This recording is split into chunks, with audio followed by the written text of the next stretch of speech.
Hi, everybody, and welcome to another edition of the New Jersey Titans Coaches Corner. My name is Tom Willms. Again, thanks so much for tuning in as we have with us once again the head coach of the Titans, Craig Doremus. Craig, thanks so much for taking the time this morning. Thanks for having me, Tom. I appreciate it.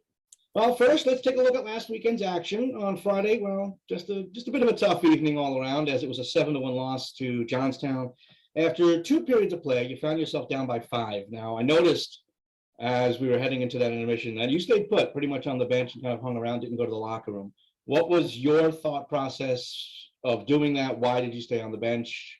Give me an idea of what, again, as a coach, what were you kind of thinking there? Yeah, probably a multifaceted aspect at that point of it. I didn't think I had anything positive to add to any conversation at that point. I thought, if anything, I was going to be more negative, and I think there's got to be times where the negativity only brings it down even further. I think the players, once they get to this level and this age, I think you have to give them some, I don't want to say ownership or credit. I don't know if that's the right word, but I think they realize when they're playing poorly and what they're not doing well. And I also think a lot of programs around the country talk about player-driven culture. And I think if coaches, if every time things aren't going well, we have to step in and do something and own it and change it, the players get that responsibility and burden taken off their plates. And I think when you talk about developing young men and young hockey players, they have to figure out a way to work through some stuff and fix stuff when it's not going well. That adversity word is thrown around a lot in life and in sport. And they have to figure it out. And maybe it doesn't benefit that day. Maybe you don't see the results of it that day. But you want to see the results of it as you move on in the season and as they move on in life. And I think there's got to be a bigger picture rather than just, let's face it, at that point, to come back from that deficit at that point of a game probably isn't likely.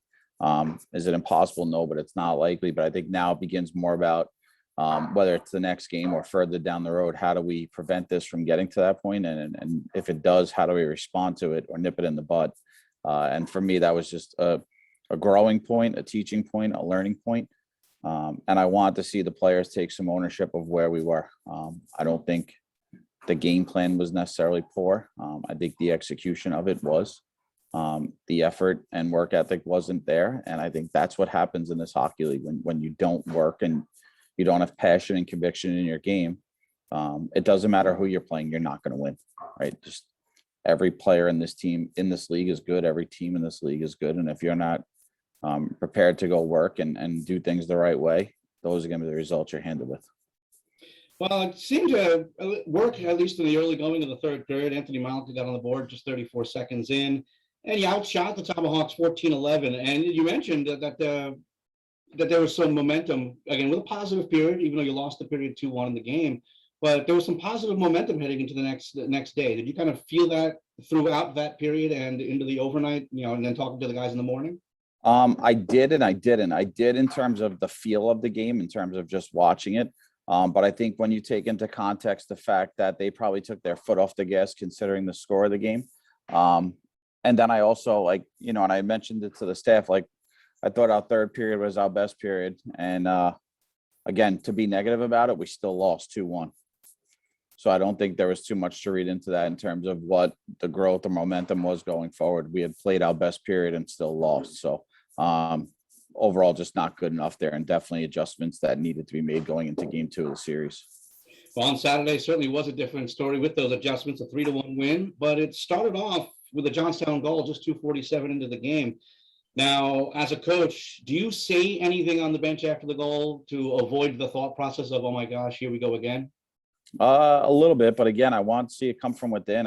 We had talked a lot about in leading up to the game that the changes had to come from within the room more so than from help outside of it or changing of this or changing of that, just in terms of the conviction and passion of our team that had to come, and resiliency and whatnot. So I wanted to see again what the players were going to do and how they were going to respond, because we're still early in the year in terms of we're figuring out if guys are part of the winning recipe here in long term, right? So if that's going to be some of the stuff that's glaring and reoccurring, then obviously there's changes that have to be made within the dressing room in terms of personnel. So a lot of it still is an evaluation process for me as I go through this, early part of the season here, especially. And listen, that probably continues up to the trade deadline. It's an evolving roster, and I want to say it's an improving roster as well. At least that's the goal. So for me, I didn't want to get overly involved again and kind of take over that situation. I wanted to see how they were going to handle it. And now you go back on it, they obviously handled it the right way. But at that point, it's still somewhat of an experiment to see what the results are going to be. Well, after the first period, it was 1-1, thanks to Michael Young's first goal of the season. But there were some really key saves by Andrew Takis in that first period. A really nice comeback performance after he struggled on Friday, wouldn't you say? Yeah, 100%. I don't think Andrew played well on Friday, and I don't think he would tell you any different. I think he was disappointed with his performance. I know he held himself and his game to a very high standard, and he expects to be the best goalie on the ice every single night. And he wasn't that Friday. He wasn't. We wanted to go back with him on Saturday and give him a chance to respond. And I thought he did so in glaring fashion. I thought it was way similar to the Andrew Takis that we're expected to have every day for us. And again, I think he made some really timely saves there, especially in the second period, that allowed us to get control of the game. Yeah, in that second period, it took a while, but in the late stages of the period, Jake LaRusso, Anthony Calafiore, they scored 2:23 apart for the 3-1 lead. Again, we've been saying it for the last couple of years, some great contributions from the veterans. Yeah, no, for sure. Those guys stepped up there, able to find the back of the net. I thought the Calafiore, Bannister, Doremus line was effective throughout the weekend, even in the loss on Friday. I think Snakebin, they have to find the net back more, but I think nevertheless generate a lot of offensive chances and positive momentum for our team. And again, when you look at Jake's goal, LaRusso's goal on Saturday evening comes off a really good play in the defensive zone with some good coverage and some good breakout passes that lead to transition opportunities. And Jake's able to find the back of the net. So key elements there for us as well. Again, just take it, build on it, continue to get better. I would have liked to have gotten the empty net goal towards the end of the game. Just again, building off the defensive zone work into the neutral zone, and you want to find the back of the net there. But that didn't happen, but nevertheless able to find a way to hang on for a big rebound win. But for us, it's about moving on, right? And that's what we talked about right away. Like, let's enjoy it. We learned from it. Now we have to make sure we're prepared for this upcoming weekend. Well, before we move forward, there were some new acquisitions heading into last weekend. The return of David Posma, Jake Very being picked up from Kenai River, and he actually called up Justin Solove from the 18U squad. How do you feel those three guys kind of melded back, well, in Posma's case, melded back into the lineup? But again, all three of them, how do you think they acclimated themselves in the first weekend? Very well. I think David came in and I thought Friday night was an okay game by him. I think not necessarily the strongest, not necessarily the worst, kind of just an okay. I thought at times he did some good things, and there's probably some other shifts that he would have liked to have back. I thought Saturday he was real solid. He looked much more like himself and contributed and was a big part of the blue line there. I thought Jake Very, we inserted him Saturday night somewhat unexpectedly. I think going into the weekend, the plan was to not play him at all. And then obviously circumstances on Friday night dictated differently. And I thought he was able to go in there and just work hard. I think that was part of the winning formula. Just he worked hard. He had a passion and edge to his game. He played with a lot of pace. Jake's a low maintenance kid. He just wants to be part of a good organization and contribute every way he can. I think he's given that us, here through 1 week. And then Justin Solove comes in and, no dissimilar than other young guys. I think at times on Friday night, the game was moving fast for him, probably a little bit intimidated with the time and space and lack thereof. But I thought as the game went on, you saw him get more comfortable. And I thought same thing with Saturday is, he was definitely better Saturday than he was Friday. And as the game went on Saturday, he contributed. He's a talented young man, knows how to play with his size and his body.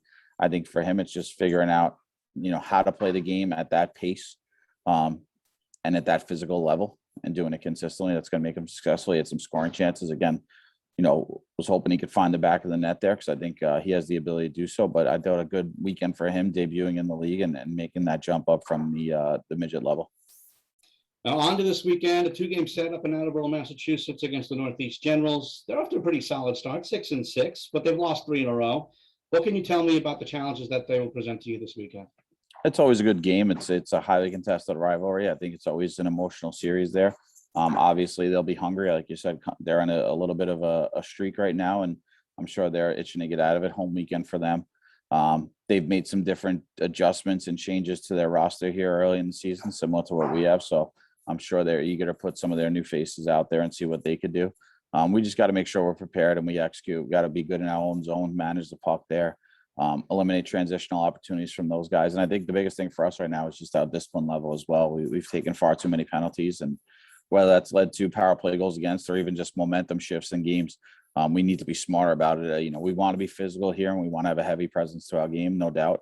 But at the same time, we want to make sure it's done with discipline and within the integrity of the rules of the game. And again, those avoidable errors, I think that's what we have to do. Control, we can control. And I think there's certain things we could do in terms of defending and play away from the puck to eliminate some of those minor penalties against and not put ourselves, you know, behind the 8 ball. Well, this week, as we kind of step away from the Titans, the NHL actually got their season underway. So a total of 35 NAHL alumni on opening night rosters.